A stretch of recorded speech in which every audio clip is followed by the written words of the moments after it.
So then after that, I go to the arcade, and this is actually where it gets like very sad. So there's a Dave and Buster's in this mall. There's another arcade, I think, with another name that's like brandish, but I don't remember what it is. And then there was Ron and just Jesters. something like it was like it. Honestly, I couldn't tell you because I just kept passing it because I didn't want to go in that one for some reason. I was just like, I don't think they have good games in there. And then I walk into the arcade that's near the comedy club, and almost everything needs two people. Like I even did the basketball one. By myself. Just a sad montage of So Josh at 2-player arcade machines. this is what ends up happening though. I'm like, I'm essentially like trying to do everything that I can that's solo, but I'm also the only one in the arcade, and there's only one guy working the arcade, so he's just watching me go from game to game playing by myself.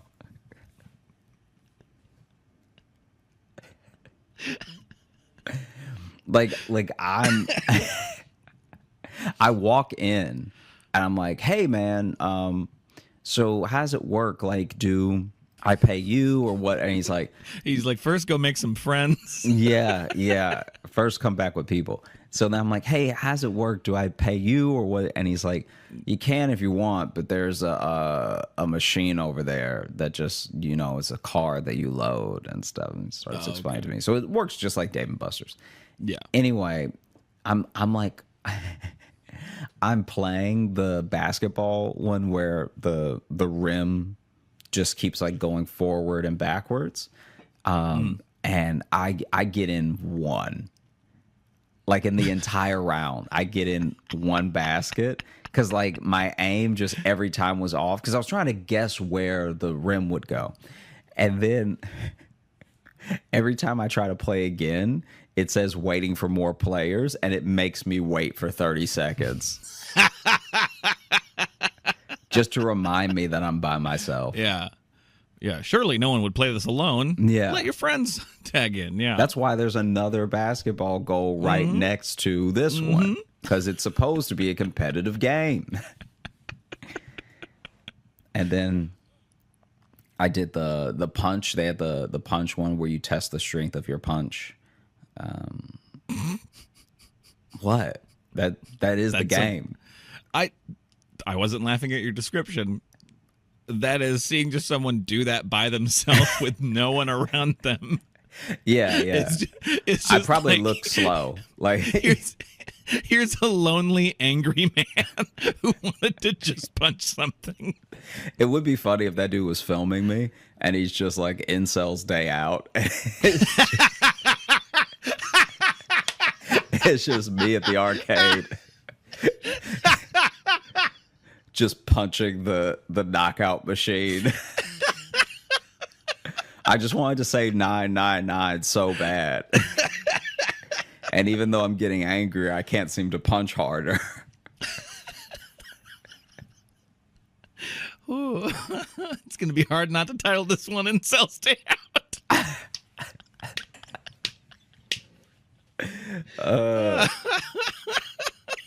And so, my friends didn't show up. I'm like cranking it too. First of all, I play it. Admittedly, I play it too many times. Like I play it like I have a problem. This is my only outlet. Swipe. Oh! Yeah, like you just came from a court hearing. Gotta go work this out right now. Yeah, I'm furious that I won custody. Yeah.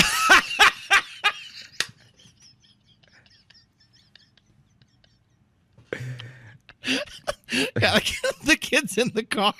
Kids in the car. Bump. How do I keep still getting like halfway?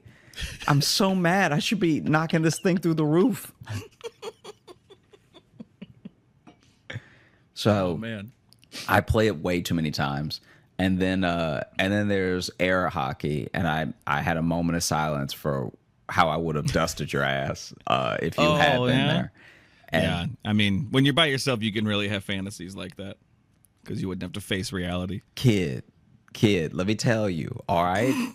I would have sunned you, okay? I would have beat you so bad that I would have had to buy you the baseball cap with the fan on top. All right? You would have played that punch machine way more times to work out the frustration from getting your ass ruined. No. You, yourself, you, sir, Logan, the individual in front of me, Yep. you, yes, you Me, sure. would Me, have the guy been who's really good at air hockey. screaming with how much you would have been losing. Well, I always scream when I'm victorious. Like, put my Losing. hands up. Losing. I'm not familiar with that term because it doesn't happen when I'm around you. That's very cute, but we both know that you would have been destroyed. Anyway. Okay. I'm just saying you were lucky you were by yourself.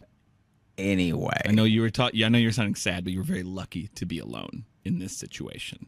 Otherwise, I would have ruined your day. Continue. You would have ruined nothing. My day would have been made from seeing the tears stream through your beard onto the wispy air of that table, watching your tears float like an air hockey puck. So then I must have been there for like an hour because Jesus. people finally start showing up and it just makes it worse. Like, because before I just had to worry about the guy manning the place watching me being like, Right. wow, he's really by himself. And if you think it's sad to be by He's yourself not happy about it. in an arcade, like Yeah. the whole of an arcade just to yourself seems like a dream until you realize how many games need another person. So then the only thing Especially like a mall arcade because it's not like old cabinets. It's Yeah. like it's those social games. It's not just like, oh, there's a Exactly. Galaga. It's not that. It's not like a throwback barcade kind of thing. Exactly. And so basically the only thing sadder than being at the arcade by yourself is reloading the card to play more games by yourself. When you have to reload the card. I gotta put more money on this card so I can punch this thing more. I'm telling you, I had to reload the card 3 times because I kept running out of credits. And it feels crazy initially to be like, oh yeah, let me put $50 on this card. Because in your mind, you're like by yourself. You're like, why would I ever spend that much money? Whatever. But then you spend 10 and then you're like, you run out, but it's only been 10 minutes. So then you get another 10. How much money did you spend it? Did you put 50 on first and then had to reload after that? No, I kept putting too Okay. little. Oh, okay. Because the way you said it, I got worried for a second that you spent like $150 No.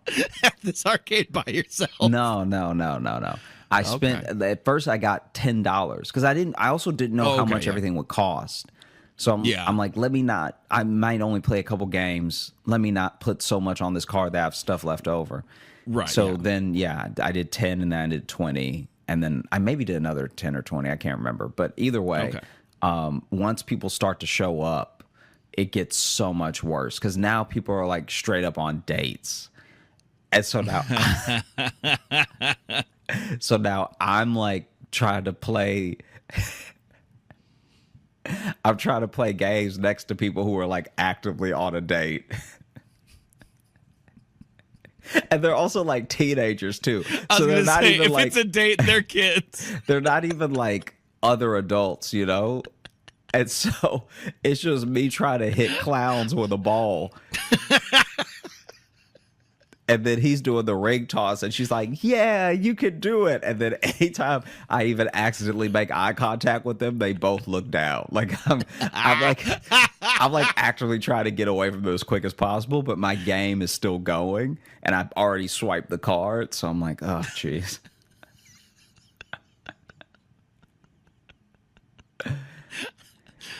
And it's also not a big arcade. This arcade is like 2 Right. rooms. So then there's like you're So everyone sees you at all times. yeah, everyone sees you the whole time. And so then I got on this motorcycle one where they don't explain the game at all. So I'm on the motorcycle and they have the throttle, but they didn't what's the thing that you grip that's like so you have both handles, one has a throttle, and then there's a little thing that you clutch. Is it the clutch? There's like the brake one. The brake, okay, yeah. One of the other, there's usually like a little clutch, like Yeah. switch or whatever, but it's not like the handlebar. I think I don't know motorcycles that well. Don't leave a comment. I don't care. I played the entire thing without using the brakes once, so I kept crashing because I would throttle less, but that's not the same as braking. So then I was just crashing horribly, and I'm swinging because it was one of the ones you can lean with, and so I'm like swinging and crashing into stuff, and I'm getting really frustrated. And then there's just like a group of kids behind me because they're waiting to play it together.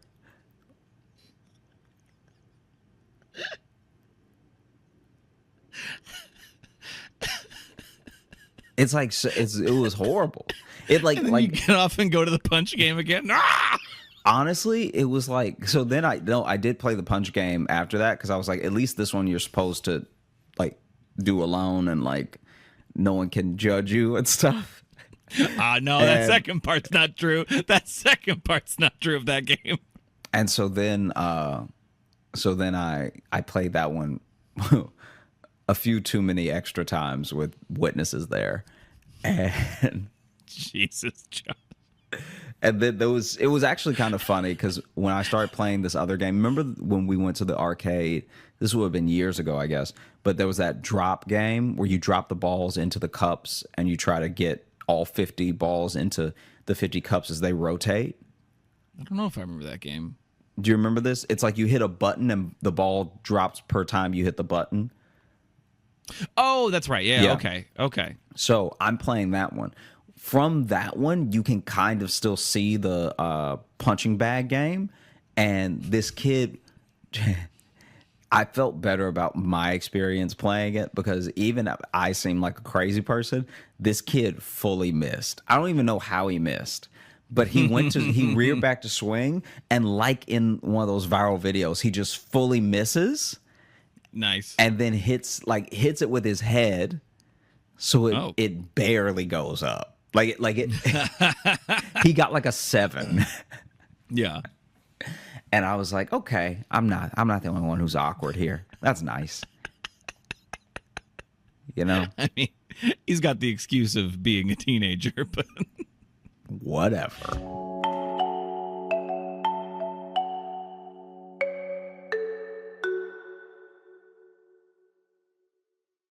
Have y'all been keeping up with this Jonah Hill thing?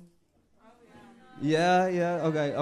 Okay. So real quick, if you don't know what it is, Jonah Hill's ex put out a bunch of his text messages to her while they were dating, and she was a surfer. She still is, and then they were dating while she was surfing, and it's him being like, why you gotta surf around men, and why you got, and she's like a surfer and a surf instructor. It's like, why you gotta surf with men, and why you gotta post pictures of yourself surfing in a bikini on. So it was all this shit like that, right?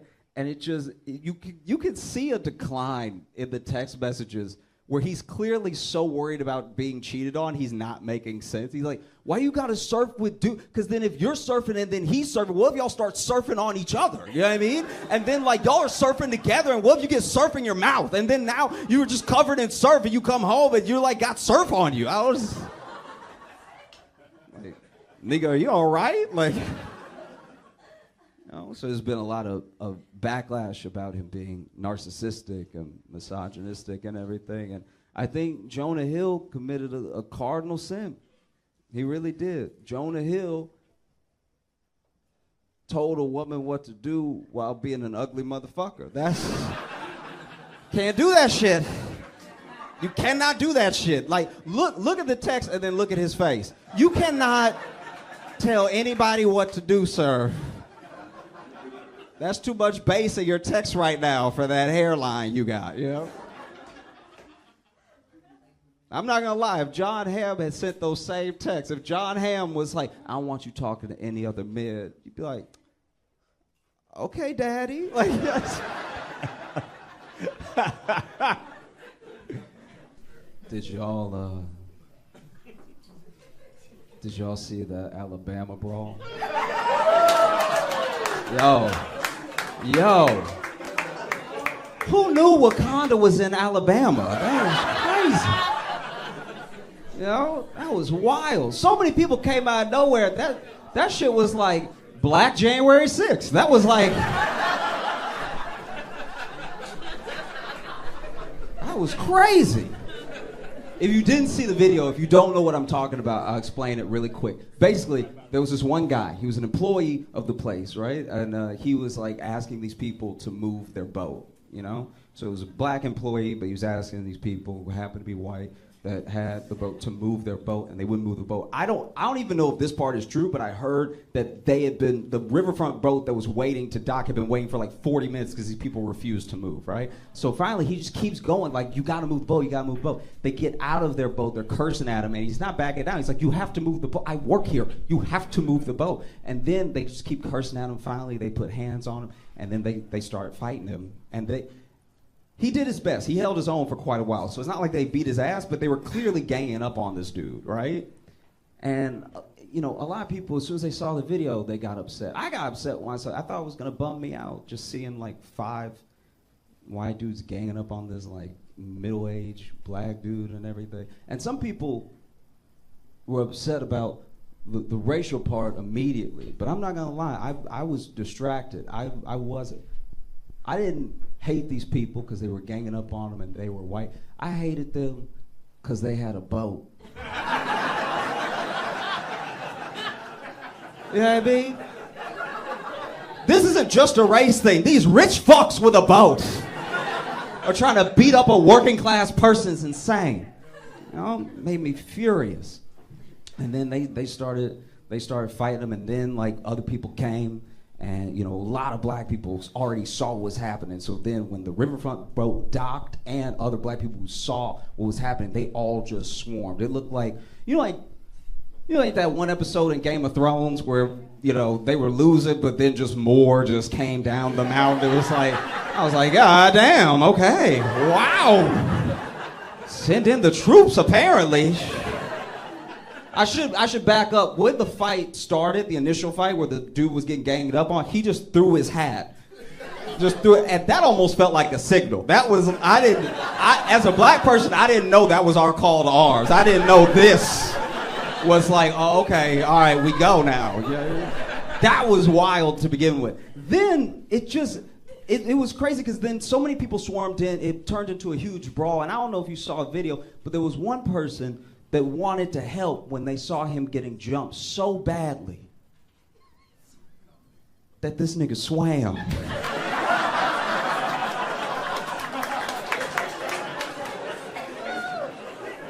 Jumped in the water. From the camera angle, we don't know where he came from. I'd like to think he came from Africa. I'd like to think he started swimming 6 weeks ago in preparation. Because look, if you know, the history of black people swimming, especially in the South, you know that we're not known for it. You know what I mean?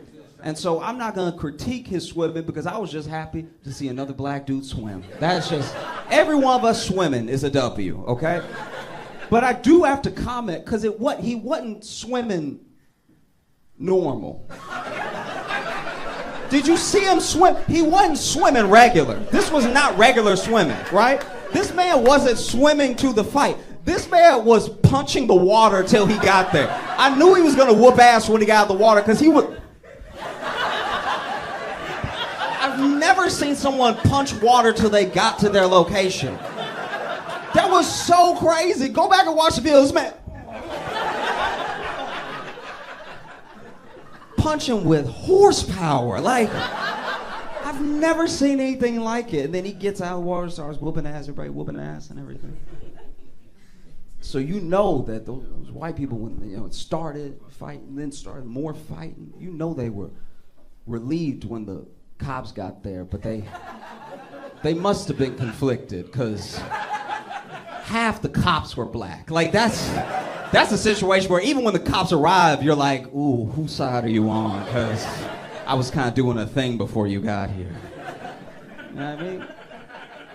Honestly, that's what's so wild. Because I think also, I've tried to put my mind I've tried to put myself in the mind of each person that was in the video in a way. Do you know what I mean?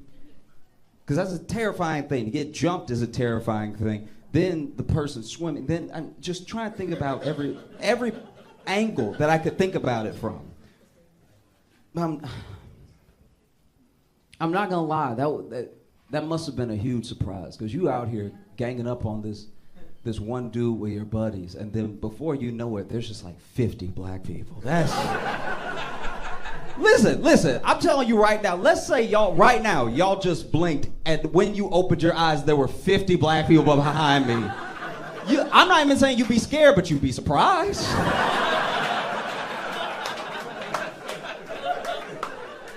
You'd be like, wow, that was fast. That's all you'd say. You know?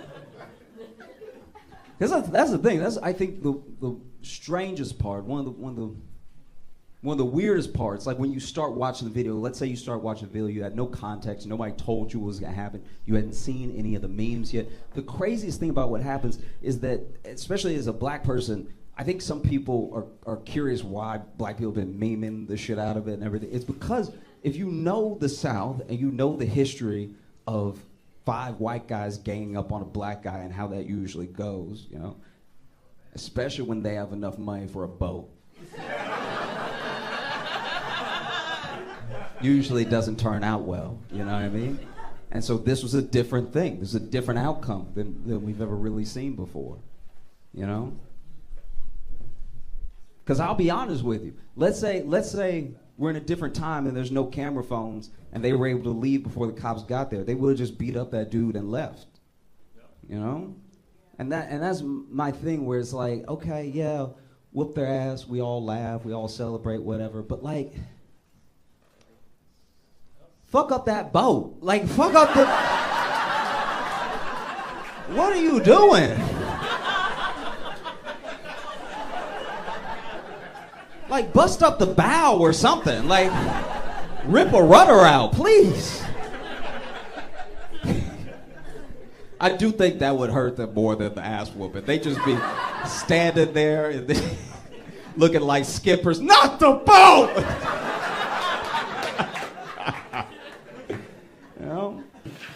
You know what's actually crazy? I thought about this weekend. You know what I've never done at all in my life? I had to really think about it. Never once in my life have I Googled Jada Pinkett Smith. So why do I know so much? Why do any of us know so much? Isn't that crazy? I've never even Googled Jada and Will. I've never sought any of this information. I know so much about them, it feels like we're related. It's devastating. I don't know if y'all saw the most recent interview. She's given her 1,000th. And in it, she says that she says so many things.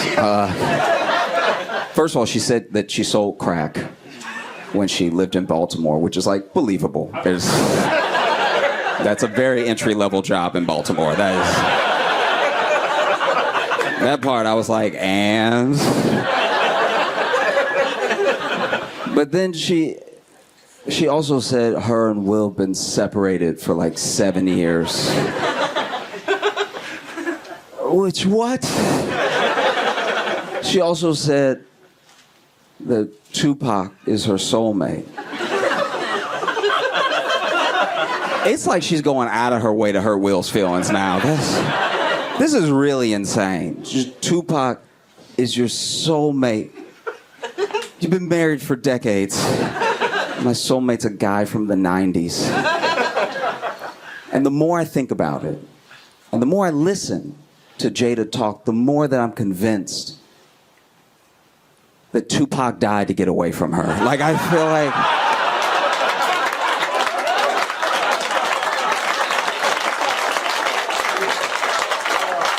Easily. They dated for a while, you know what I mean? And then he got a taste of what Will has lived with. And then he was in Vegas and he got into it with some dudes on some gang shit and stuff like that. And they shot at him and he thought about what life would be like with Jada. And so he just leaned into the bullet. She said they haven't been together. Her and Will have not been together since 2016, which does make the slap more confusing now. That's right, because like that, they haven't lived together since 2016. Now it feels less like you were defending your wife and more like you just wanted to hit Chris Rock. Like, turn that man to a tambourine for no reason. That's insane. It really is. Like, what? Not even defending your wife at this point. You were defending your neighbor, I guess. Haven't lived together since 2016. It also makes the entanglement more confusing now. Watching Will and Jada is just like the Black Inception. You know what I mean? It's just a nightmare and a nightmare and a nightmare. There's twists that nobody asked for. What? Entanglement. Because then, this is my thing. If they weren't together, why'd they have that whole talk acting like they were together? It made them look worse. Why did they do that? It made her look like a cheater and him look like a cuck, but then they weren't together. So what's the big deal now? I mean, the big deal is that she fucked her son's friend, which is... A lot of people don't know that. That was Jaden's friend. So Jaden over there waiting for play dates and stuff. Ain't nobody showing up like it's a Brazzers video.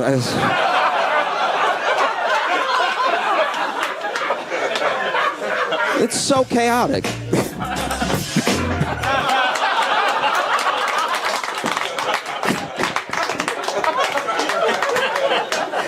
No, it's just very chaotic. And look, I want to be fair for a second. I do want to be fair. Everyone comes for Jada and everybody shits on Jada so hard. And I get it. It's easy because she won't stop talking.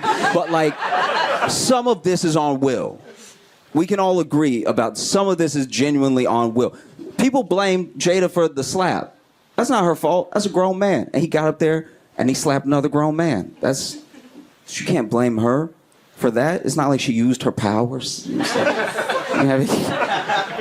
And people blame a lot of the marriage stuff on just Jada. Will is also married to Jada. You know what I mean? He could get a divorce if he wants to, but he doesn't want to. He does not want, and if you pay attention to the interviews, he said it. Divorce is not an option. He'd rather them live as single people and still be married than to get a divorce. Which is weird. It is weird. I understand. For a long time, they were the symbol of black love, especially in Hollywood, right? And that's a symbol that he carefully curated that maybe she didn't want to be a part of, but it's one of the reasons he can't let it go, because it's a failure that he will not accept, right? But to just live as two single people but still be married is weird. It's very odd. Who is it for? It's not for them. They're not together. It's not for us, because now she aired it out. Everybody knows. It's not for the kids, because they're already weird. So who is this for? And like, I mean, it must be rough. I do get it. I have empathy for both of them genuinely, because I think Will, you know, came on strong, wants to make it work and everything, and Jada was just not having it. And a part of me, you know, I'm wrapping up, but just a part of me, a part of me gets it. Because if it's not the life that she wanted, it shouldn't be the life she accepted.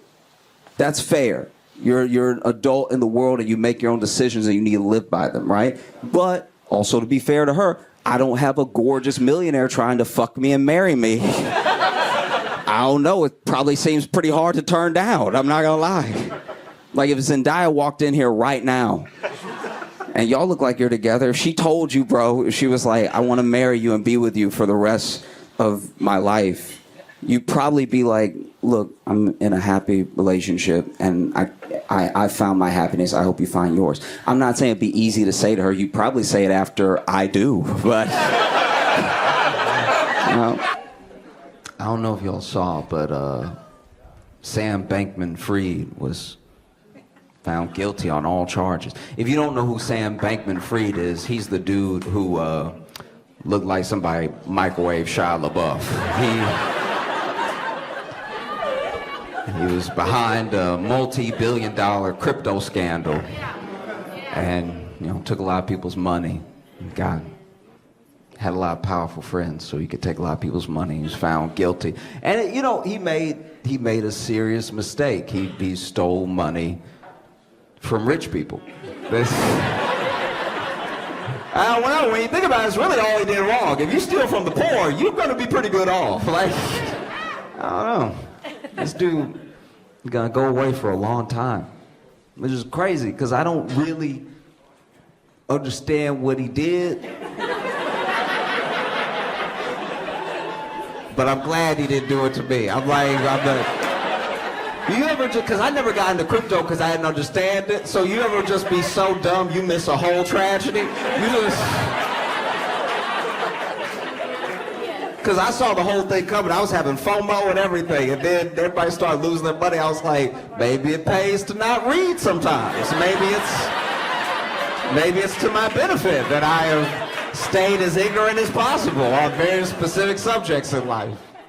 I was having a conversation with a friend from back home, and so many things worked in connection together to get me where I am. I saw this article about this guy. I think his name's, I might be mispronouncing it, but Brian Mwende, and he is in Kenya, and he was a lawyer. He was a fake lawyer. And he won 26 cases straight.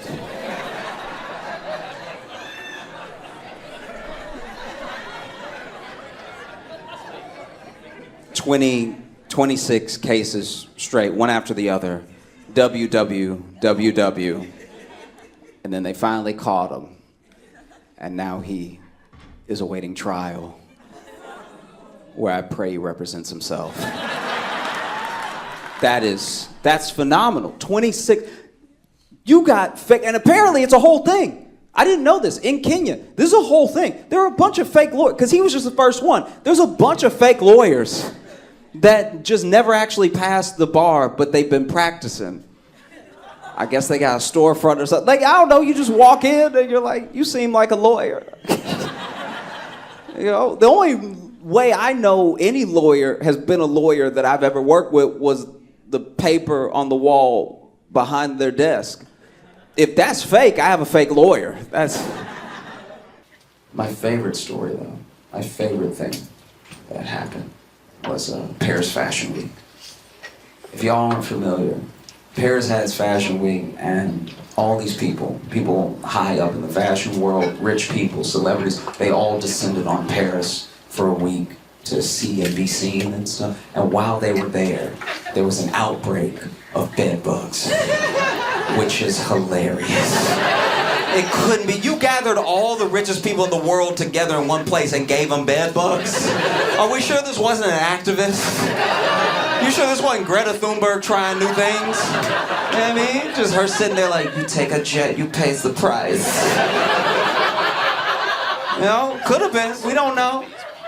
But it was amazing. They gave all those rich people bed bugs. It made me laugh so hard because it's Fashion Week, so half of them dress like bed bugs to begin with. So bed bugs probably thought it was mating season, you know what I mean? They were seeing them walk by like, okay, come through, thickness. I'm gonna take a bite of you later.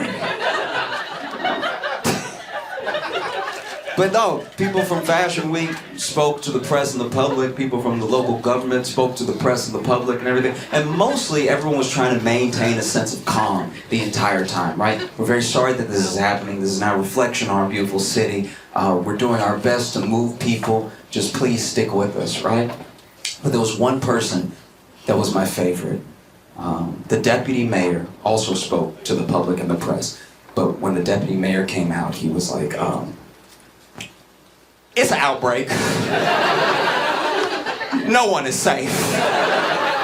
What kind of leader says no one is safe? We just came out have a global pandemic where no country's leader said no one is safe, even when no one was safe. That's crazy. Then the mayor, because the mayor came out, she was ready. She was like prim, proper. She made me feel reassured, and I wasn't even in Paris, right? And then she got this assistant-ass mayor behind her. No one is safe. She's probably like, get him out of here.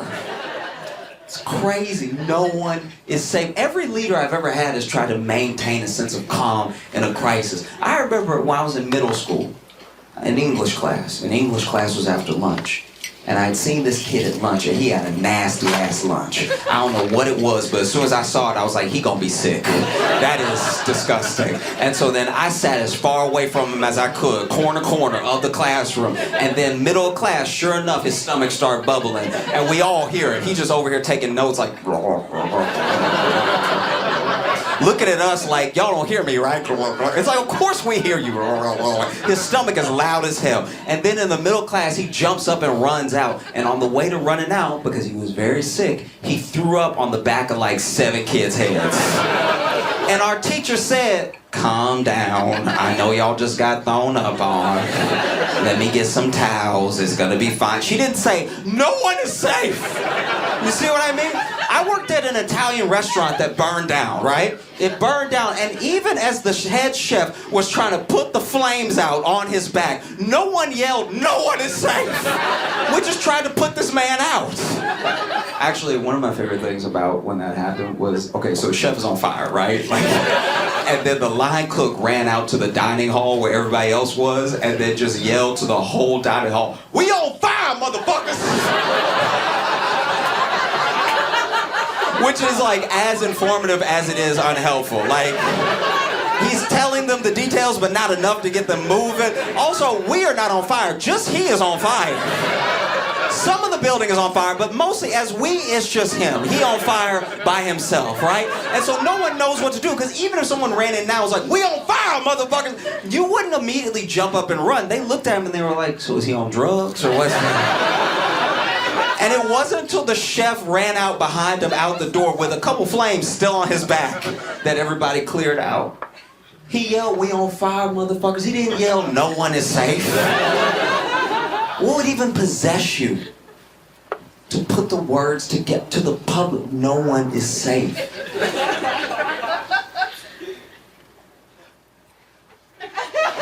Like, when I think about it, now that I think about it, I think that was that deputy mayor low-key admitting he had bed bugs. That's what it was. It had to be. No one is safe. That means I'm not safe. No one is safe. I wish there was video. There's no video of it happening. But you can tell that this is the case because anytime one of our leaders has to speak to us, they're calm because it's not their problem. That's what's happening. I grew up in Louisiana. Our whole state would get slammed by hurricanes, and the governor would come on TV and be like, we're gonna stick in this together, all right? We're all in this together. He's clearly in Massachusetts, by the way. We're all in this together, all right? Y'all just stick with me, we're gonna get through this. You know what I mean? I think that dude freaked out because it was his problem. It's hard to stay calm when you're in the middle of something, you know? I wish there was video. There's no video. I wish he would just come out, because you know he yelled it. You know, he was like, no one is safe. It's happening to everybody, including really cool people who don't deserve this. God damn, I wish there was a video just to see him be like, it's an outbreak, y'all. We doing our best, but this is bullshit. I thought I had it all figured out, you know. I was sexting.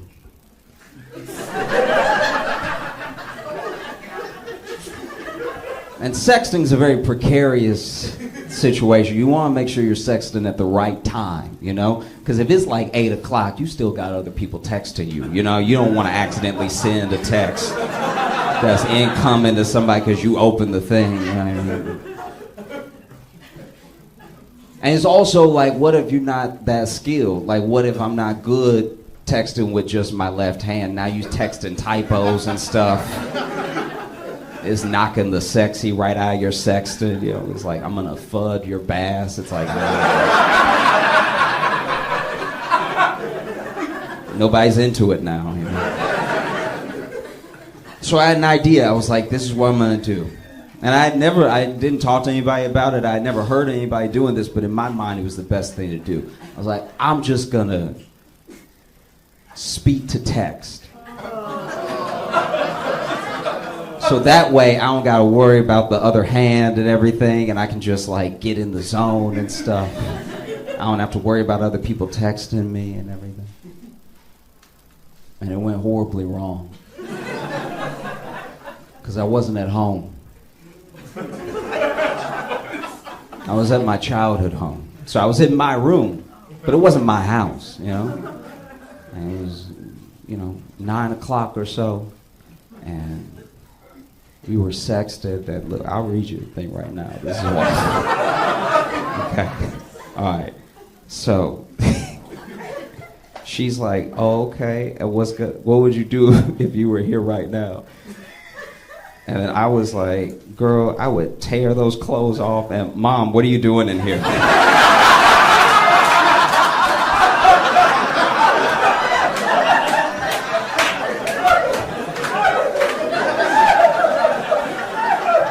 Mom, I had the door closed. You can't just open the door. I was just coming to see if you wanted dinner.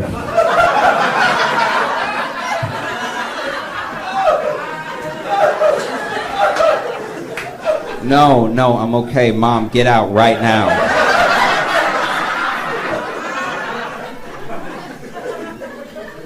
Boy, how you gonna tell me to get out somewhere in my house?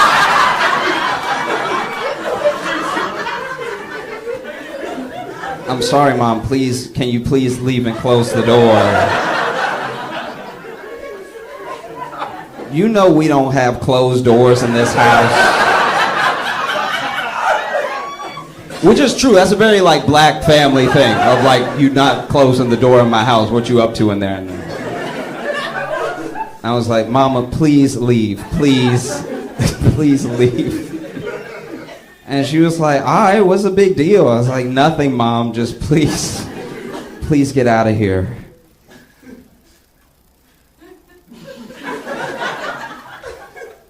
So anyway, girl, I would say... All right, thank y'all so much. Y'all have a great night. I was reading the news and I saw this Mark Robinson. If y'all don't know who that is, he's a lieutenant governor of North Carolina, and he's running for governor of North Carolina as the GOP candidate. And a bunch of news came out where basically there are these profiles that they found of him from a long time ago being on porn sites saying the craziest stuff you can imagine, right?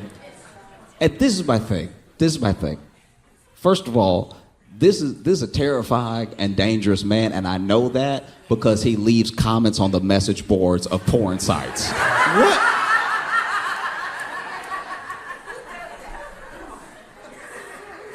A porn site is simple, okay? You get in and you get out. You don't stay to chat. What's wrong with you? You're not here to make friends. You are out of your mind. Why are you just on here being with? That's weird as hell. No one I've ever met has been like, oh, well, I can't wait to log on and talk.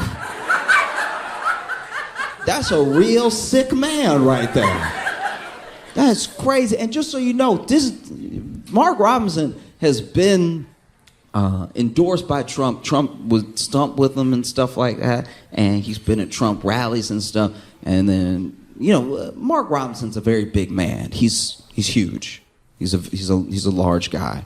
And Trump called Mark Robinson Martin Luther King on steroids, because I don't think he understands how steroids work. They don't just make you bigger in general. Like, they don't balloon you. Like, you gotta work out a little bit. You gotta do something. Mark Robinson is over here being like, I think I don't know what opinions he truly holds. I don't, because, politicians lie and they pretend to be who they think you want them to be. But it seems like he's trying to appeal to the most radical version of a conservative, right? And he has his little taglines, and he gets in with like phrases. I think that's why Trump likens him to Martin Luther King, because he tries to put on like an MLK-esque voice when he speaks and everything, but he says stuff that he sure his base wants to hear. And he said really horrific stuff about gay people, about trans people and everything. And they uncovered all of these things that he had said on the message boards of these porn sites because his username sometimes was his name.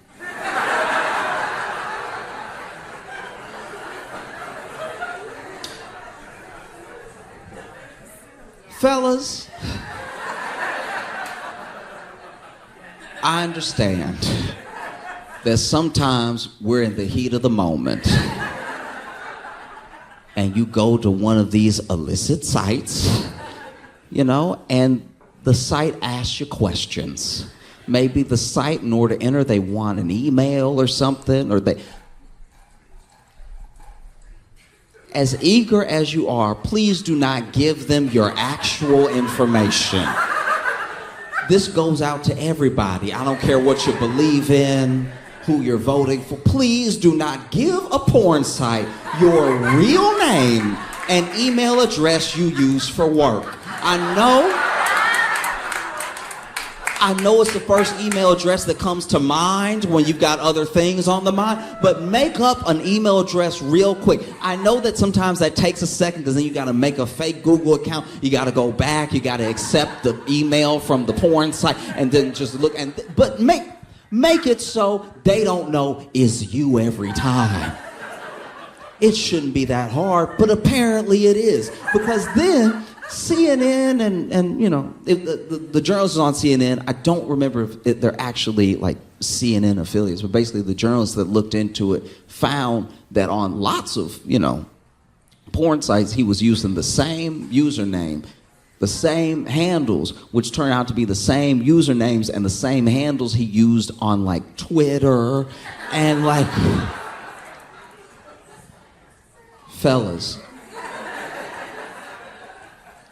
even if it means coming up with a fake name right now, just come up with something to say in your mind. The fact that he was using his email all the time, but it makes sense. I guess he would use his email because he was using his name and he was commenting and all that. So he probably wanted to get the feedback from what people were saying to what he was saying. Now that I think about it, maybe it was more intentional than dumb. But he said insane things. This dude, first of all, on a porn site, no one is looking for feedback, really.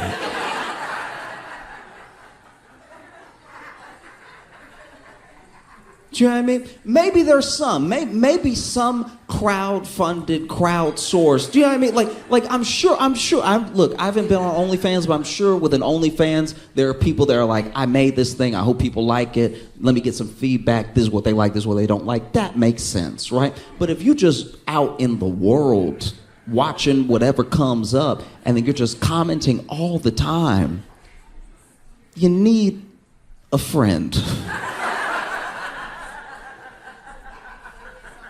This dude said such insane things. Some of them I can't repeat, but a couple of them I will.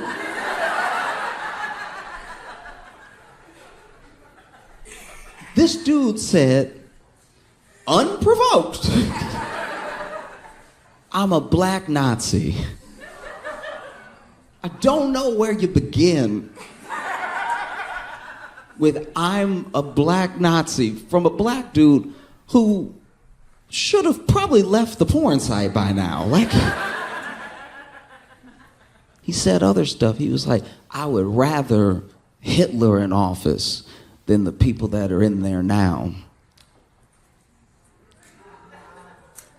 I'm more confused than angry. I'm not gonna lie.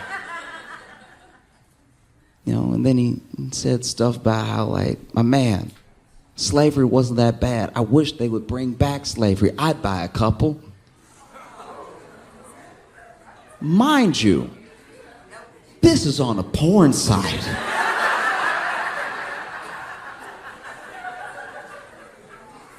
What wires do you have crossed in your head? Does being horny make you angry? What? In what world does that come up? You know, it's very specific. You know? In what world are you on a porn site and then you're like, you know what really needs to be fixed? The Senate.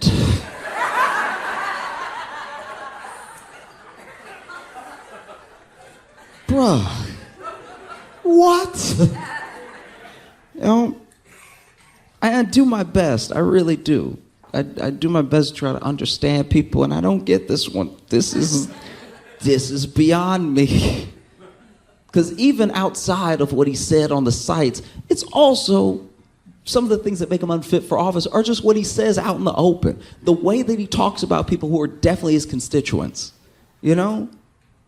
There are gay people in North Carolina. There are trans people in North Carolina. So when he speaks, he's speaking about them and sometimes to them. And he says very sick, hateful things, you know? And just the way that he has this weird, I'm trying to figure out how to say this. I try to love everybody, but it's very hard to love a black man that hates being a black man. It is jarring. You don't even know where to start. And the thing that I think maybe he thinks is that his proximity to whiteness and what the white people around him like will be his safety. And it's not going to be the case. Fundamentally, it won't. You know? Because when you say things like slavery wasn't that bad, I wish they would bring back slavery, I'd buy a couple. Who do you think? It's hard to get to the bottom of what this person is thinking, because it's so crazy, you know? It's like it's one of those things where you look at the state of politics, and it's one thing to lie, and it's one thing to say what you think people want to hear, but it's another thing to be an absolute lunatic and already in office, because he's already lieutenant governor. So governor's not that far of a stretch. And he got to be lieutenant governor saying mostly what he says now, minus the porn stuff. And it's so bad that Donald Trump himself, the dude who would stump with them, this is Martin Luther King on steroids. He doesn't know what steroids are. This is Martin Luther King on steroids. Donald Trump's campaign is even telling him, hey, you may need to drop out.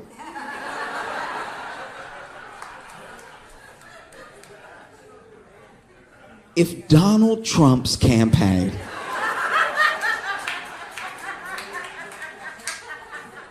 Donald J.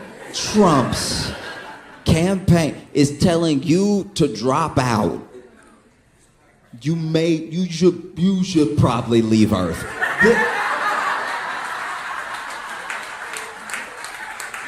The idea that Donald Trump's campaign is like, this guy, ugh.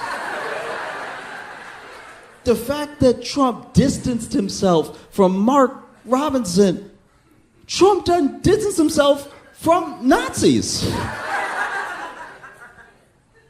The fact that he was like, oof, this is pretty weird, right? You know? Like, Trump didn't denounce the Proud Boys openly. They asked him about the Proud Boys, and he was like, you know, boys will be boys, I guess, or whatever. But you, no. And that's exactly what I mean. Your proximity to whiteness won't save you. You're actually saying and doing some of the same things that the people say and do that Trump didn't distance himself from. But he's getting as far away as he can from your black ass. he's getting so far away from you, you would think he was on steroids.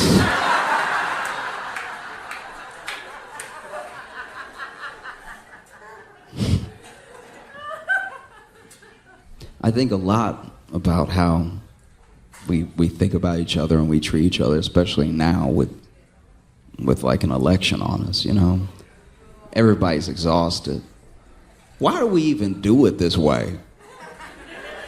You know, in like France, they're like 3 months out, they're like, who should we pick? Like we're the only ones that make it a season and a half of TV. Like no one else in the world does this. No one else in the world is like, all right, 2024, let's start talking about 2028. Why do we do it this way? And then you watch people, watch how they react to people, you know? Like I have a tougher time than I've ever had with the things that are being said, you know?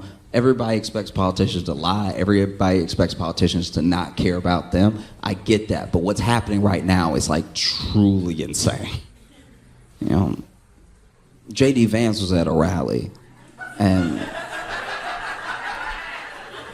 it's weird. Okay, I've just never seen somebody with less charisma.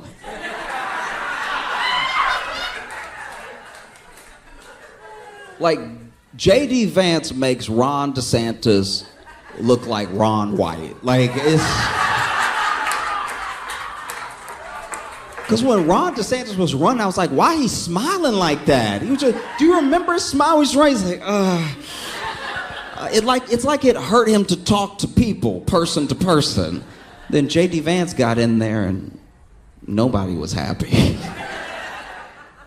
And J.D. Vance said, you know, they asked him about how he felt about the whole rumor about the dogs and cats things affecting the Haitian community, why they've been zeroing in on Haitians specifically in Springfield for some reason. You know, he's from Ohio and everything like that. And he basically said, like, and you can look this up for yourself if you think I'm being unfair, but he basically said that, you know, this is a Democrat talking point and a point by the media and everything, as if he didn't say it. And then he basically says, you know, everyone loves talking about those Haitians in the community like they came here legally and are doing everything legally, but they were brought in and they were legalized through a process by Kamala Harris that is unconstitutional. So as long as they're here, I'm going to call them illegal aliens. He's talking about the people who did the right thing, by the way. You'll still be illegal. You'll never not be illegal, in my view. That's wild. You can't do that. You just can't, because the law is supposed to be the law. You're supposed to be the party of law and order. You can't just be like, nuh-uh, that's not...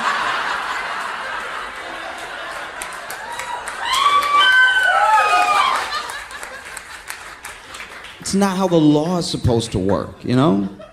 And look, I think that one of the reasons we get pitted against each other really, really hard is because America makes a promise, and it makes a promise to everybody that they will have it better tomorrow. And a better tomorrow isn't coming for everybody because of systems in place to keep tomorrow like today.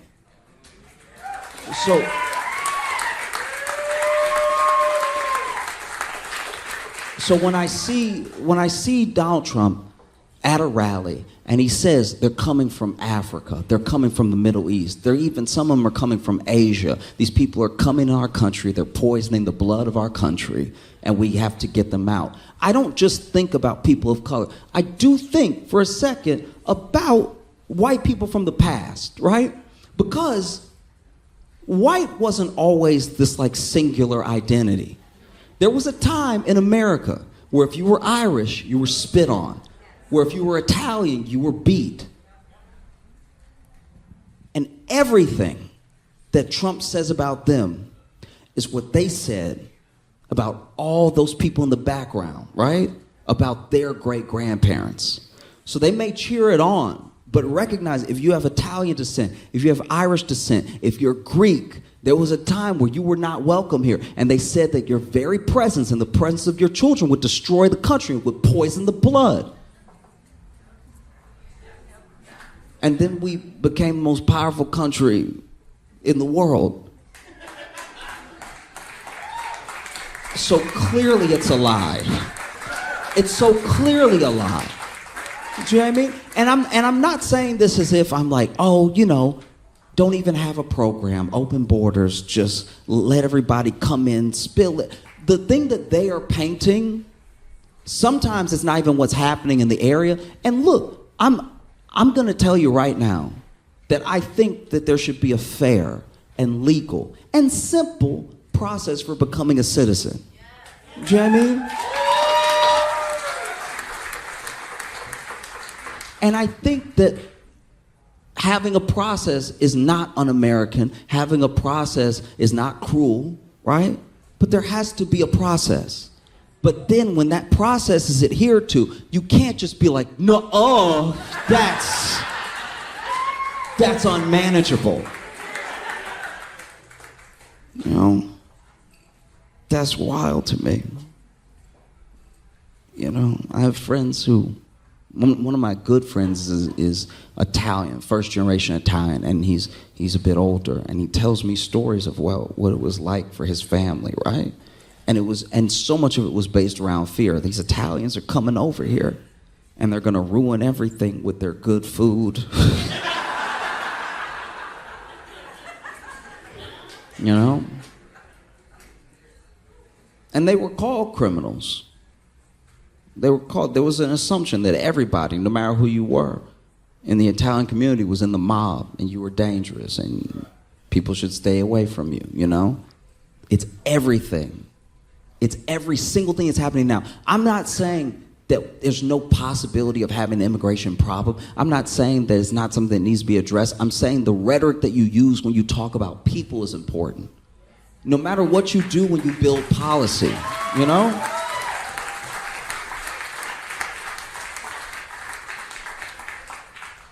Because I would like the people who are hardworking, the people who are honest, the people who genuinely love America to be in America, you know? Because the same things that they do to immigrants now is what they did back in the day, you know? Maybe you were Irish, and maybe an Irish person in your community committed a crime, and now it's a crime on all of you. Not just one of you did it, y'all all did it. Every single one of you, and we're gonna make you feel like you did it. We're gonna put up signs, right?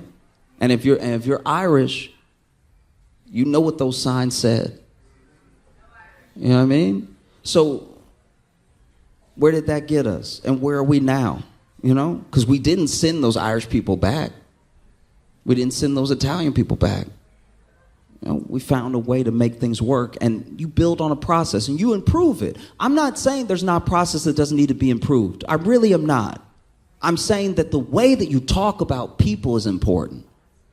Outside of anything else, whether they share some land with you or not. You know, and the same things that are happening now are what happened back then, you know? I'm scared of having a political process that's it's untenable. No.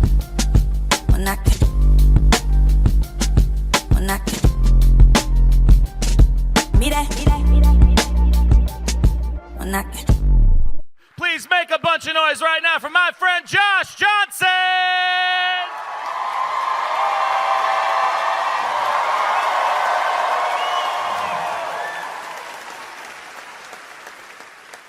I watch a lot of true crime documentaries and series and stuff, and I like to watch the ones that, as best as possible, don't involve murder, because genuinely I'll be like, oh, this is wild, but this is also very sad. So I like the ones where it's like a robbery. You know what I mean? I like when it's like a huge drug bust, something you can really sink your teeth into without being like, oh, there is a family to be sad for. You know what I mean? And what I love is the process of when the person is sure they're not going to talk. You know what I mean? They'll bring somebody in, and when the person gets brought in, some people really hang tough. Some people, you know, Door slams behind him. I've never been to jail, but I hear the doors are heavy. Door slams behind them. They actually get more tough. They sit in interrogation like, what? I'm not gonna tell you nothing. You want something out of me? You got the wrong one. Okay? And then there's other people. That door slams, and as soon as it slams, they're like, listen, I wasn't there, all right? It was Robert. It was Terry. Robert and Terry, it was their plan anyway. If anything, I'm an innocent bystander. I was just in the car. Y'all know when y'all arrested us, I was in the back seat. That's for a reason. I wasn't even the getaway driver. I thought we were going to McDonald's. Like, just, there are some people who snitch so fast. Even the police can't write it down fast enough. Police are like, well, we got it on tape too, but yeah, this is too fast for the shorthand. Imagine you snitch so fast, you make a cop go, hold on.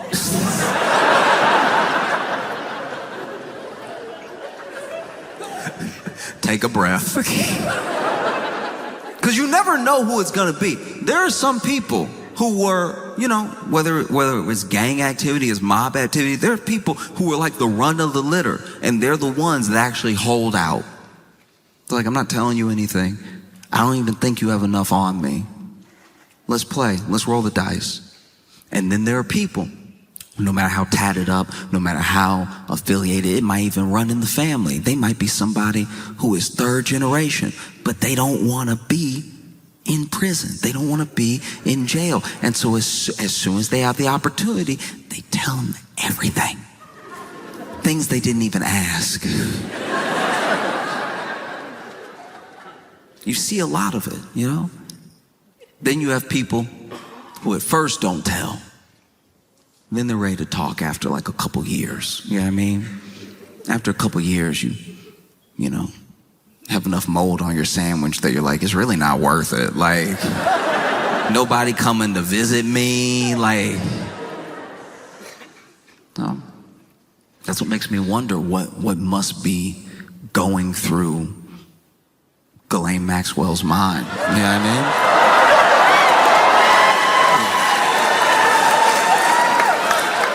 Look, I'm no legal expert, but I do find it wild that in this supposed cabal, this supposed billionaire ring of predators, that the only one you caught is the one you're ready to make a deal with. And a deal for what? You know what I mean? Exposing more names? Bringing other people down? Probably not. Probably just being bribed to not say the president's name. You know? And look, I could be wrong. I don't think I am. Because you've already seen Trump float the idea of pardoning Ghislaine Maxwell. We even know from old tapes they thought about pardoning her way back when she got sentenced. You know? And yeah, no, I agree. I'm not a fan of it. She's not here. I'm not a fan. The boo.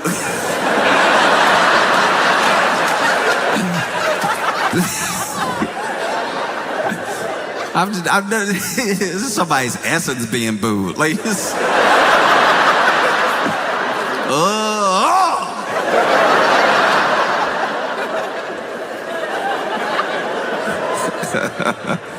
no, it is genuinely insane what's happening because, you know, Trump floated the pardon. He even was asked by the press if he would pardon Ghislaine Maxwell, and he goes, look, I could, but let's not talk about it right now. What an insane thing to say. You got asked a yes or no question, and you somehow answered worse than yes or no.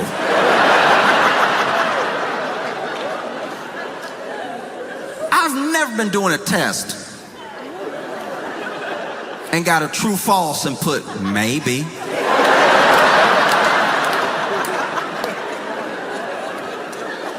I don't know, you the teacher, you tell me.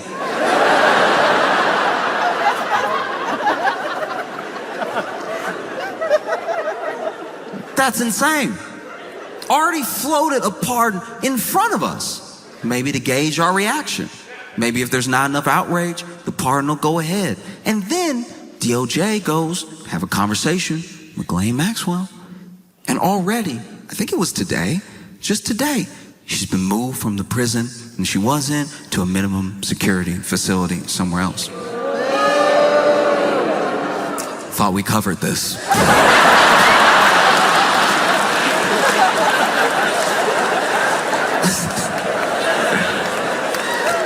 I too hope she can feel your booze. I hope booze work like laxatives, you know. Ghislaine Maxwell just sitting in jail right now. You know, booze don't travel that fast, and so it comes in waves out of nowhere. She's having a conversation. Oh yeah, Trump and Epstein were there. Ooh. That's my hope. No idea if that's the case. But, you see this sort of thing happening. It feels insane. It feels insane to watch in real time. This is the only person, the one person that got caught, the one person that's being held accountable. And everybody's so obsessed with like the idea of a list or more people or whoever they want to be on the list being on the list that they forget that there were real people that deserve justice. And the idea that the only person that we've so far got might go free is it's unacceptable, you know? Because you see Trump floating, pardoning Ghislaine Maxwell, and I can't imagine what it must be like to be a Trump aide. Like your nose must bleed every day. It's like, yeah, I'm thinking of pardoning Ghislaine Maxwell, and the aide is like, what? I asked you what you want for breakfast.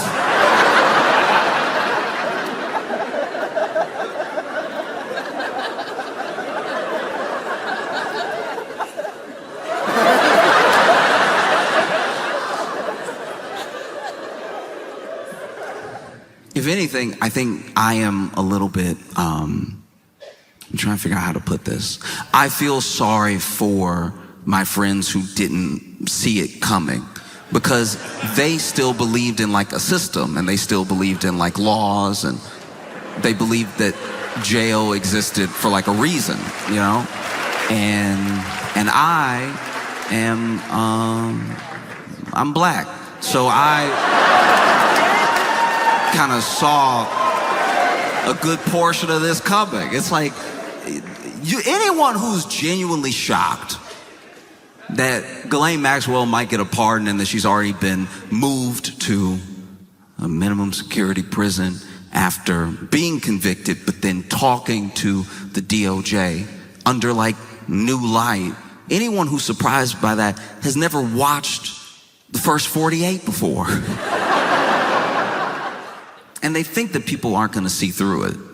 You know, this is a lot like when you're in school and you didn't do your homework, but you remembered there was homework right as the teacher says, pass up the homework. And so you fighting. You've never worked a pencil harder. You fighting to get words on a page. It doesn't even make sense what you're saying. It's you going over the whole scarlet letter as fast as you can.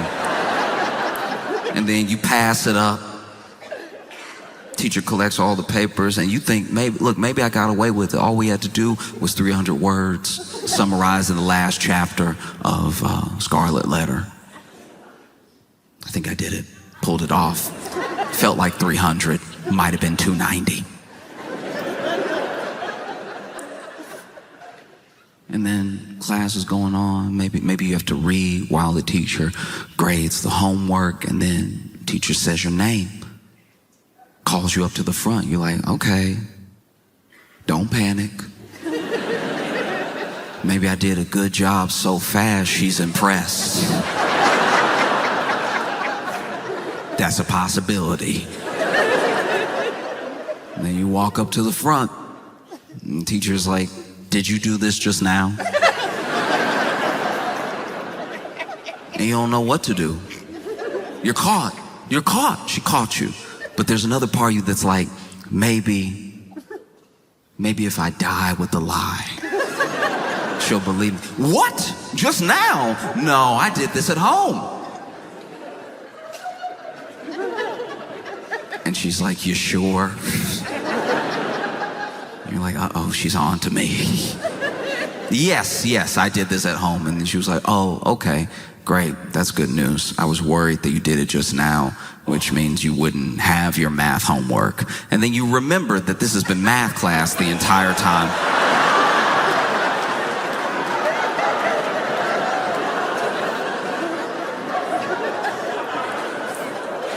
That at least feels like what Trump is going through.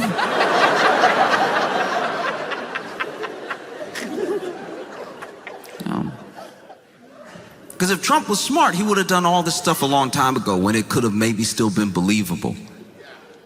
But now, everybody sees through it. Oh, it's crazy. It's so crazy. And then, on top of that, this is already insane enough. Already, there's so many ties to Donald Trump, Ghislaine Maxwell, Jeffrey Epstein, that even a pardon just feels like it would be happening in our faces, right? There's no misunderstanding about the conflict of interest. There's no misunderstanding about what her role is if she does testify in front of Congress or whoever. And there's no misunderstanding about what the quid pro quo is between the two of them. You know what I mean? And even in that moment, on top of all that, Donald Trump floats pardoning Diddy. And it's like, that one doesn't even have anything to do with you. I don't think. Don't you have enough to deal with? That's crazy.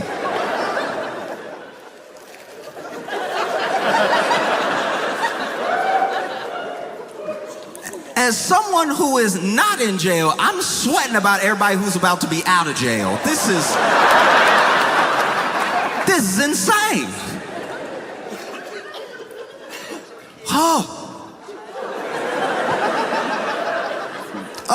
So then Diddy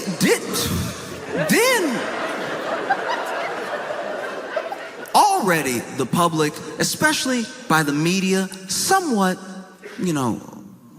somewhat potentially unintentional, but the media did a disservice to the public when it came to Diddy's trial, because there's a lot that we know of Diddy. There's a lot that we know that he did, that he's alleged to have done. And I think that the state put forward a remarkably bad case to try to lock Diddy up, because I think from the public's view, they see the trial and you see it through the lens that the media is selling. The media wants you to keep watching, they want you to tune in every day, and so they make it look like he's about to do 10,000 years, right? They really hype this thing up. They never really mention that all the while the trial is going on, pieces are getting dropped. Left and right, charges are getting dropped. There's things that the state is focusing on. There's things that the state is dropping. There's things that we understand that Diddy is at least allegedly done from all the documentaries that came out. You would think that Diddy was 16 OJs, the way that he had documentaries coming out about him every month. Everything Diddy ever did to anybody, they got their own documentary on Tubi, on HBO, on Hulu. Everywhere. Oh, he hung me out of a window. Like, just nonstop stories, right? But it's important to remember what he's being charged with and what he's on trial for. So then things would even come up during the trial. Things that are illegal, that they were just talking about plainly, all to get to the thing he's actually being charged with. So as bad as this testimony sounds, and as many things that are going on, you have to remember, these are not the things he's being charged with.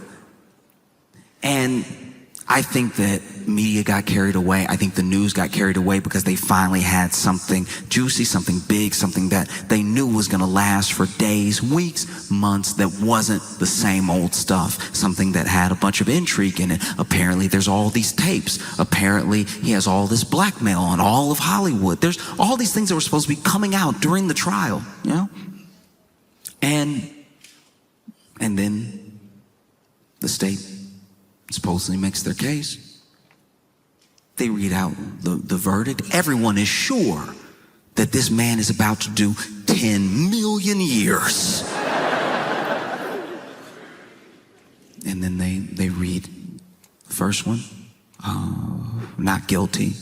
And they start reading them, and there's 5 charges, and 3 of them not guilty. The 3 that carried the most weight, the 3 that had like a minimum 15, 20 years, you know? And then there's 2 misdemeanors. Those 2 misdemeanors he is found guilty of. The people are perplexed. How is he found guilty of these things that are at least tangentially related to the other charges that he hasn't been found guilty for? What's happening, right? And those charges, the things that he was convicted of, they don't carry some mandatory minimum. You know, he could get time served. He could get up to 10 years. He could still do 20 years. But it's not likely that he'll do 20 years, because that is the most extreme of cases where you give people the maximum. And I even rewatched a little bit of the reading of the verdict, and I just thought to myself, could get time served. Why would you bother pardoning him? Like, he might already be walking out of jail that day. That's such a crazy thing to do. You don't have enough going on with everybody thinking you were like on an island 152 times or whatever. To be a Trump aide, you must need heart medication, because they already try to convince him, look, that looks bad if you just pardon Ghislaine out of nowhere after all this time and everything, after everything she knows and the pictures that y'all are in together, all the pictures that you're in together, all the pictures that you're in together, all the pictures that you're in together, all the pictures that you're in together, the other pictures that you're in together, the pictures that you're in together, all of the pictures that you're in together, plus, she did have 19 phone numbers for you. That's not a good look either. And then Trump says, I see what you're saying. I understand. All right, look, what we're gonna do, we do best. All right, gonna run a little interference. We're gonna run a little distraction, okay? And we're also gonna pardon Sean Diddy Combs at the same time.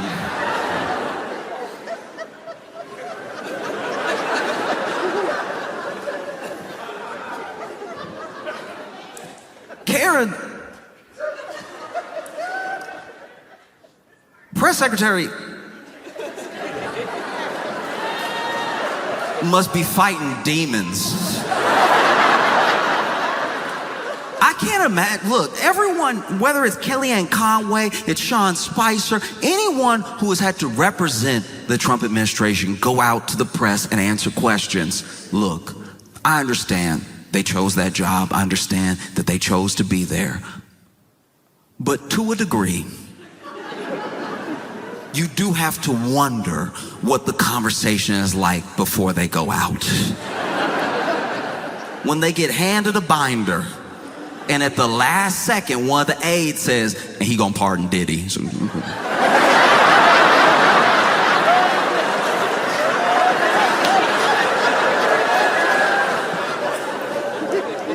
no matter who it was, whether it was Sarah Huckabee Sanders, anyone who has represented the administration on the news or in the press room or anything like that, there's at least been 1 or 2 days where they had a 1,000-yard stare because they were like, how am I gonna pull this together? Because look, things came out during Diddy's trial, things that made you think, of course, this jury is gonna find this man guilty. They have to look at everything that they've heard, but you gotta remember, the things he was on trial for and the things that they heard didn't always line up. There was one day of testimony that truly blew me away in that case. And that's hard to say because plenty of those days were rough to listen to. But there is one day in particular that has stuck with me in a different way than the other days. It was the day that Kid Cudi testified. Now, famously, still somehow allegedly,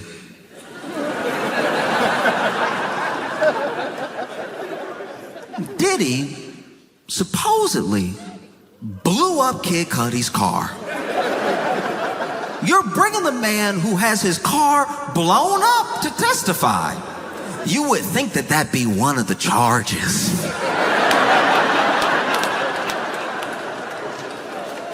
I've never blown up a car in my life. But if I was brought to court to sit and hear testimony of my crimes, I would imagine the car blowing up would be one of them listed. Anyway, they bring in Kid Cudi. Kid Cudi's testifying about the timeline when he dated Cassie, things that happened between him and Diddy. And then he describes a day that is truly harrowing. Kid Cudi is testifying that while he was gone, he was actually, I believe, spending some time with Cassie, that Diddy hears about the relationship, is very upset about it, and Diddy went to and broke into Kid Cudi's house, right? So already, Diddy in your home, that's terrifying.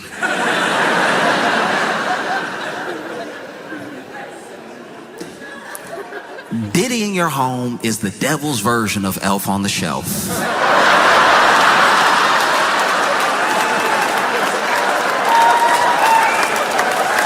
You don't know what he gonna do. You don't know where he gonna be.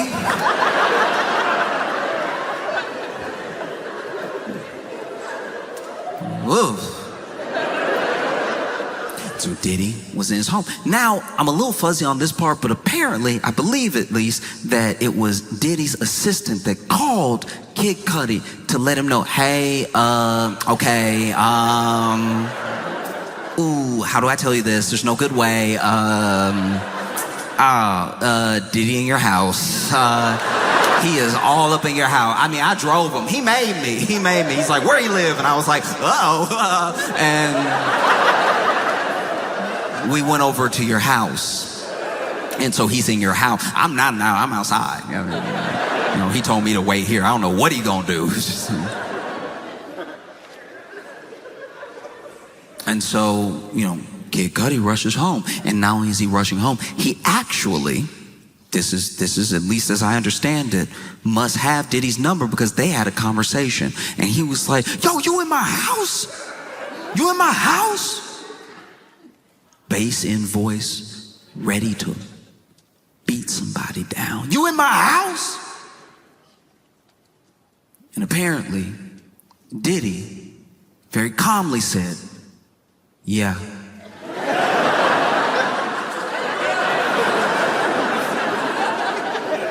Kid Cudi better than me. If it was me, I wouldn't have a home anymore. If it was me, I'd be like, all right, then you got it. Then that's, I mean, if you're already there. Someone breaking and entering into your home and then calmly telling you they broke and entered into your home is more terrifying than I think y'all are giving it credit for. Because then Cudi, apparently, according to testimony, was like, I'm headed there right now, like ready to really beat this dude down, right? And then Diddy said, okay, I'll be waiting for you.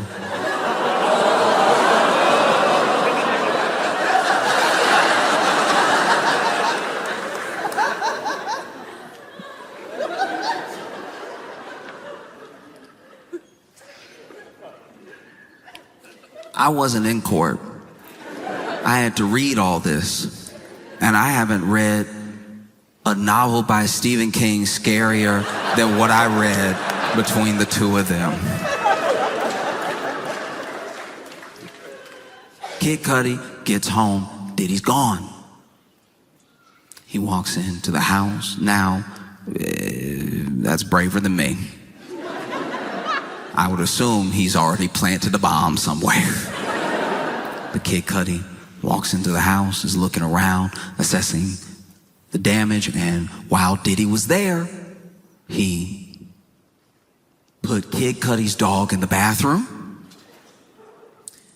then opened all his Christmas presents and left. That is so insane. We are dealing with pure evil. That is so insane. Open all his Christmas presents.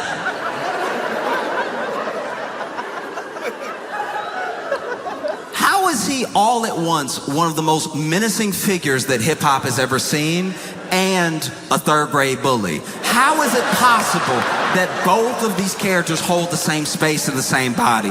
Because that is so particularly evil.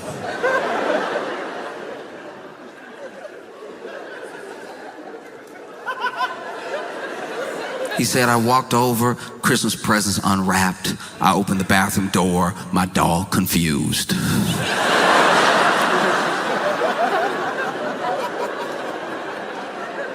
And why wouldn't the dog be confused? Let's, for a moment, if you will, put yourself in the dog's paws, all right?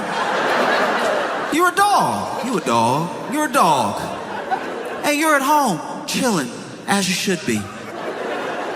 And then the door opens. Oh, Papa? No, it's not the owner that you love. It's Sean Diddy Combs. I don't know what type of dog Cudi has. I don't know if it's a Scooby-Doo type dog, but I imagine any dog would be like, really?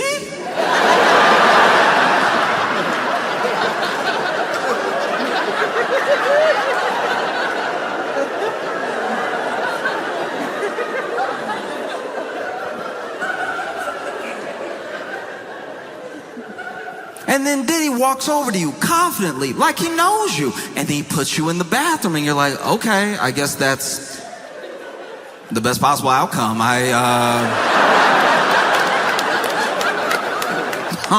Oh, wow, okay, oof.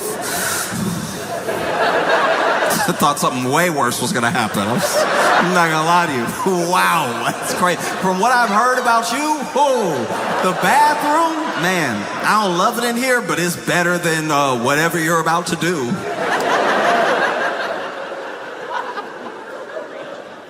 And then Sean Diddy Combs opens all the Christmas presents and goes, well, my work is done here, and exits. This is how evil what he did is. He already messed up the call to the police. Because now you're going to call the police and have to explain to the police that the only thing that Diddy stole from you was wonder.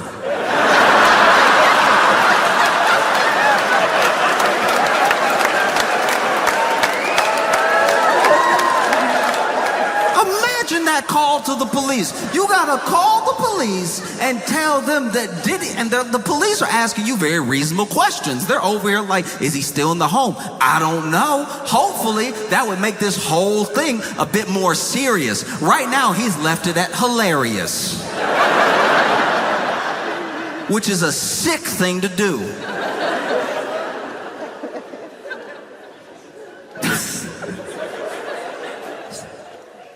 No, it's truly insane.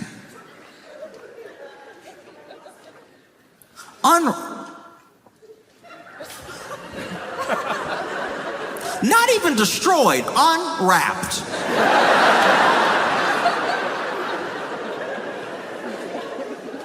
I can't leave this alone until y'all recognize how dirty this is. Imagine. Lots of people here celebrate Christmas. Lots of people exchange Christmas gifts. Imagine if you came home and there just wasn't paper. And now everybody in the family either like happy or disappointed, like, oh, you got me the Theragun that I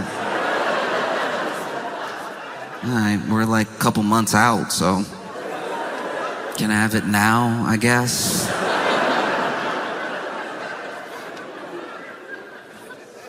Truly an evil man.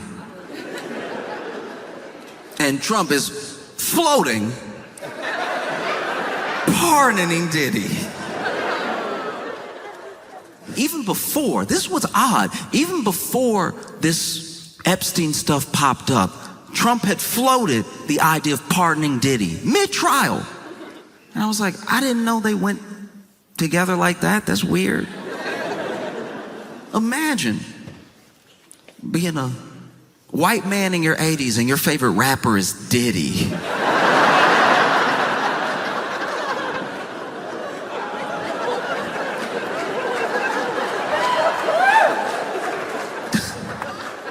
No Raekwon, no Rakim, no Run DMC, Diddy.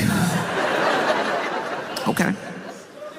And even then he had floated the idea of pardoning Diddy. And who knows, maybe something happened. Maybe some money exchanged hands, maybe somebody said something to somebody and started it in motion and everything. But I can tell you this, justice system aside, the only person working hard to make sure that Diddy doesn't get a pardon, it isn't the state. No. It's not like the DA or the lead prosecutor or anything like that. The person working their hardest to make sure that Diddy does not get a pardon, that he doesn't get released back into society is 50 Cent.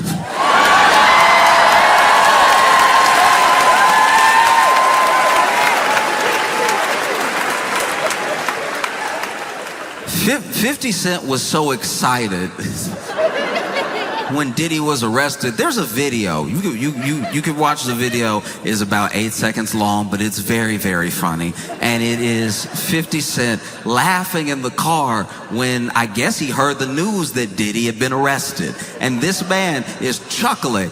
The joy. The joy on this man's face. And then he's chuckling to himself and he goes,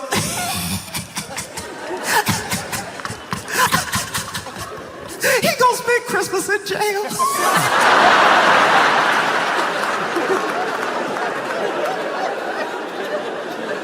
I've never hated anybody that much. That's so good. Oh, he gonna spend Christmas in jail.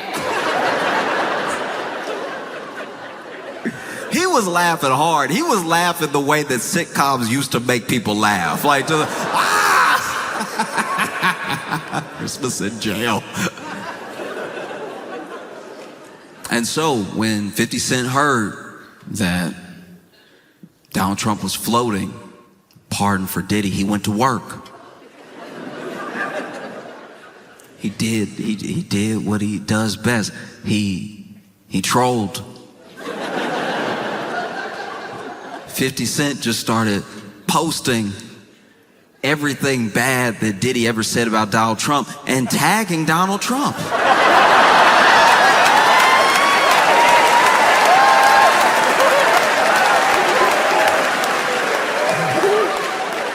This man went, is this your friend? I wouldn't do that if I was you, Mr. President. You won't believe what he said about you.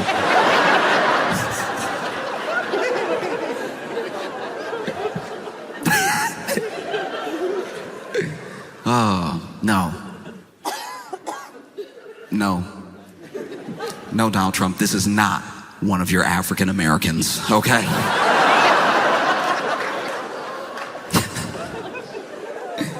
It's been tough. I've been trying to find, like, really, whether I'm reading or I'm watching, I've been trying to find pretty much any news story that isn't about Trump and Epstein, you know? And I came across one that genuinely shocked me in Florida. They, yeah. In Florida, the Tallahassee police arrested Chuck E. Cheese at Chuck E. Cheese.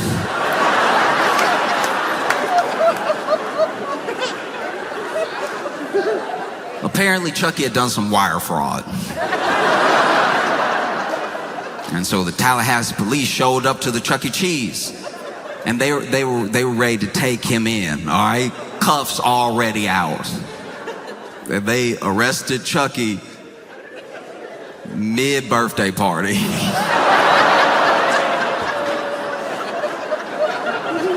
You couldn't wait an hour and a half? You know where he is. It's not like he's gonna get far in the costume.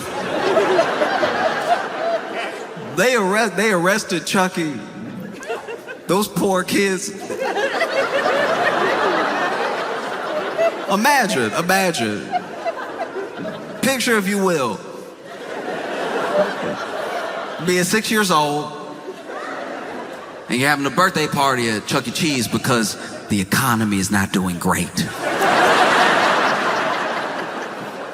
But you're having a good time, you're enjoying it, you're like, cheese pizza, so they say. Delicious yum, right? You're just trying to put on a good face. You jump into the ball pit that is not nearly deep enough.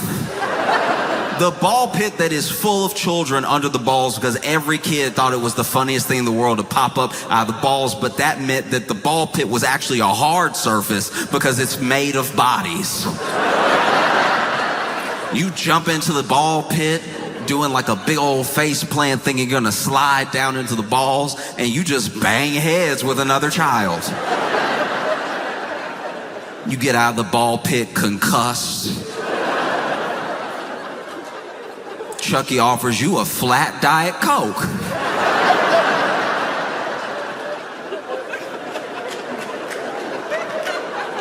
Look, there's a hierarchy to costumed mascots.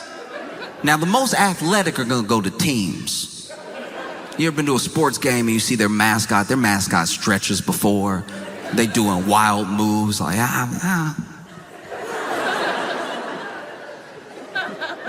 You go to Disney, there's a lot of walking, but it's a lot of poise. It's a lot of like the stances, you know. You get somebody that's doing goofy, and they're really doing goofy. They got the, you know.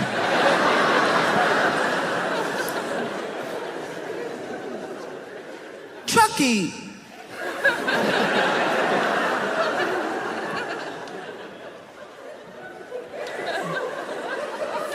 Chucky, as far as like costumed mascots go, Chucky doing a lot of the same. Trying to figure out how to put this. Chucky, the qualifications to be Chucky at Chuck E. Cheese are a lot like the qualifications to work at a Waffle House, okay? You're gonna get in the costume, they're gonna tell you do your best, all right? Do your absolute best, and if somebody swing at you, you can swing back after they hit you the first time. You gotta let them get that first hit in. If you hit first, that's assault, all right? And you'll be fired. But look, if they put hands on you first, then hey, you gotta get it how you live and go ahead and swing on them.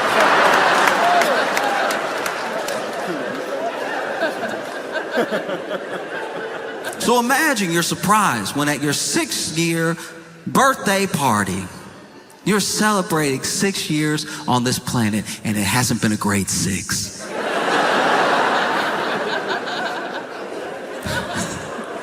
You're a little too young to like remember COVID, but you know mom and dad are weird.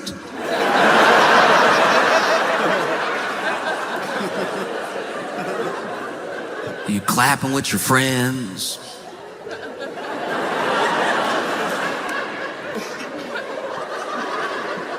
And Chucky's doing his thing, trying to like find the beat.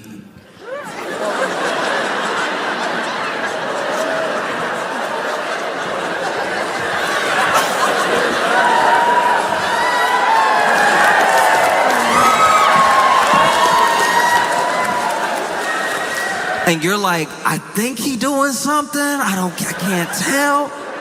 And then the Tallahassee police walk in.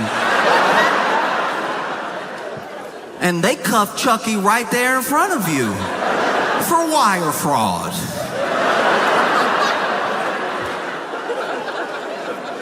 Y'all couldn't wait. You know where he works. He wasn't gonna get away. No, we gotta cuff him right now in front of the children. Traumatize them. Nah, forget these kids. We gotta dish out justice real quick. Now the kids distraught. They over here.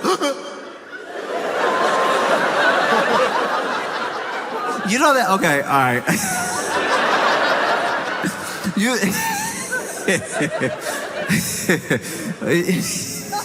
I'm sorry. It's funny because it's like I can see the kids being like, what'd he do?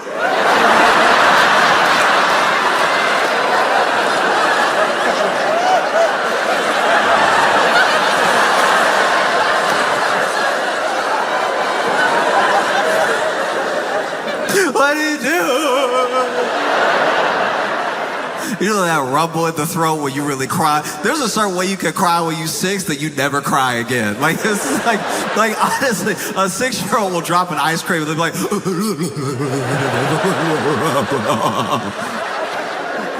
just mixing Disney voices, half Ursula, half Jafar.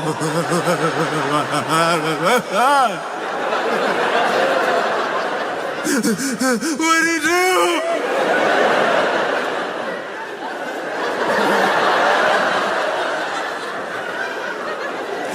Let him go, he ain't did nothing. Kids out here vouching for him. He was here the whole time.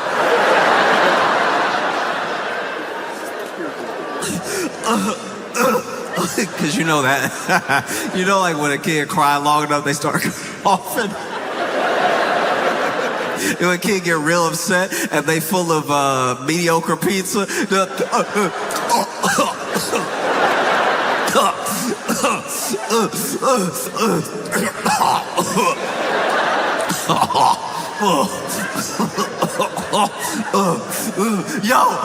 Yo, free Chucky!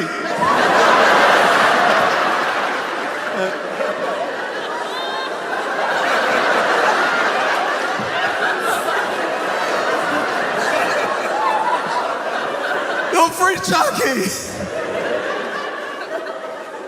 Oh. Now you getting arrested at Chuck E. Cheese, they perp walking you slow just to embarrass you.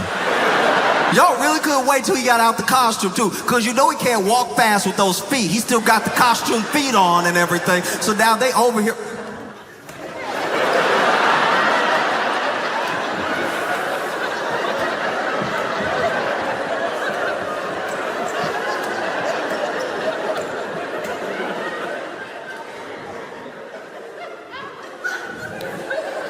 They get Chucky outside, slam him up against that car.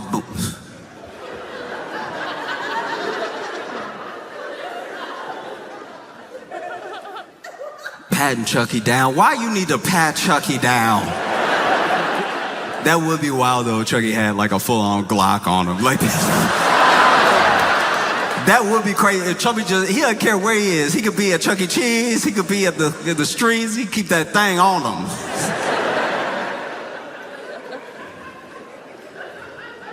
The thing that I think would have been probably the toughest for the police, because I personally read about this, I didn't see video, so I don't know if this happened or not, but it would be hard.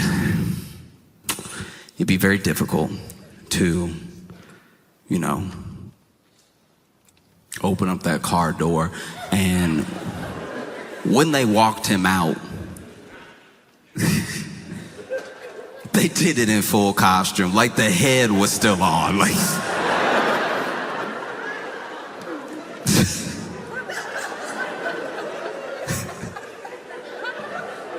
That's crazy. This is a personal vendetta now that you have with Charles Entertainment Cheese. That you couldn't at least take the head off in Chuck E. Cheese. Imagine they take the head off. I mean, I'm sure the kids would have been more upset. Just, oh!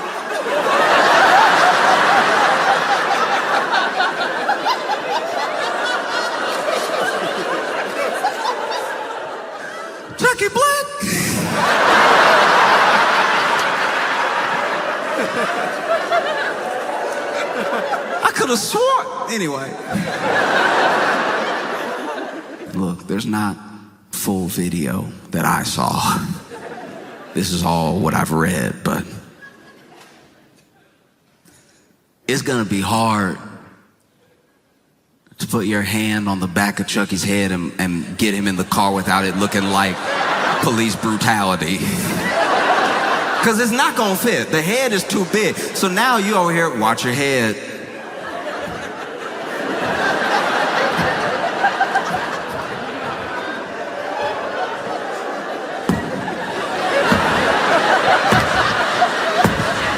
Kids at the glass of the door. You know how Chuck E. Cheese built. They at the glass like, no!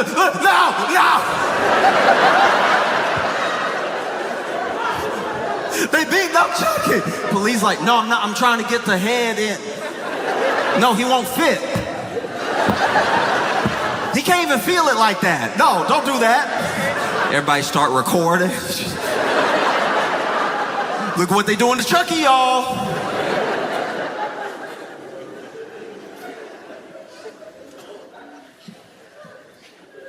And they take you down to the police station. Perp walking you. Downtown. Imagine if you got arrested that day. For possession of illicit substances. You know, it could be anything. It could be acid, it could be shrooms, it could be anything. And you got arrested for possession. You're not a dealer. They caught you doing essentially a victimless crime, trying to enjoy yourself, enjoy your Saturday. Maybe you don't have your life together. Maybe you're not invited to your kid's birthday party.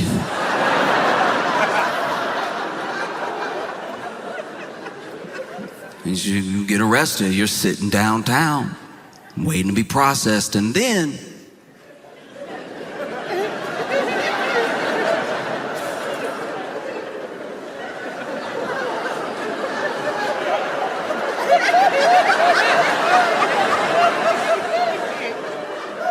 Ayo.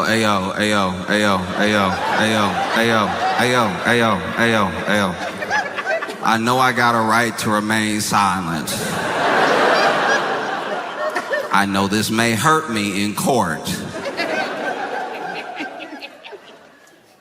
But did a giant mouse just walk through here fully arrested? Oh, thank goodness. I thought I was still very high from drugs.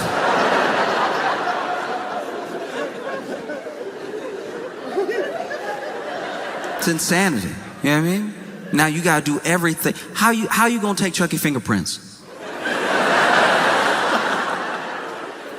These aren't even functional. I don't know if they feet or hands, but they're not. Mug shot too. Those mug shots are cold. They're just like, ready, face me.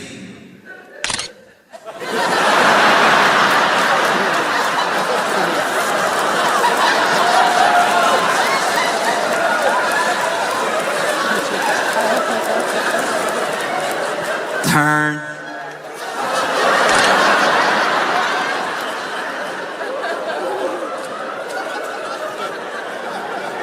Turn.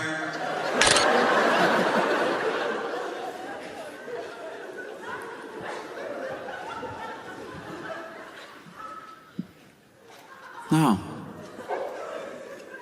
Now you gotta sit in holding.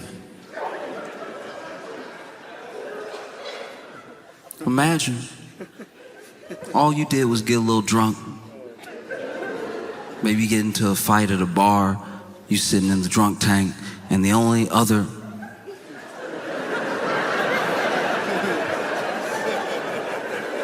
is Chucky a person?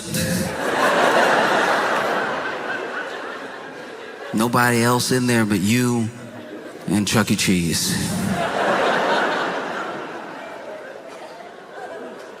And whether it's jail or a birthday, they never really gave, at least that I know of, Chucky a voice. Chucky was always silent. At every birthday party I had at Chuck E. Cheese, Chucky was silent. You know, do the...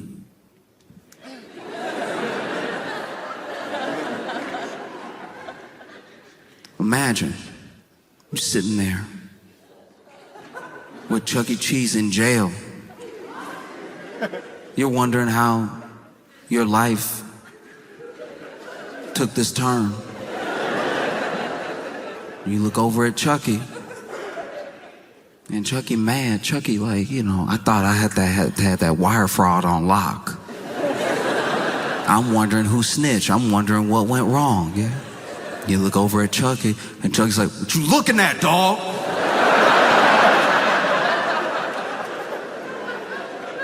You got a problem? But all you see is...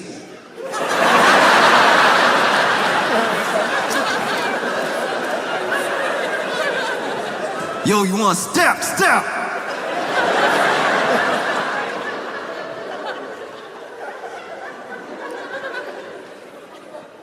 I'm just saying that in this like kangaroo circus of a court and justice system where we know the government is playing in our face, playing with really dangerous people who have done terrible things. If you're gonna pardon Ghislaine Maxwell, if you're gonna pardon Diddy, then at least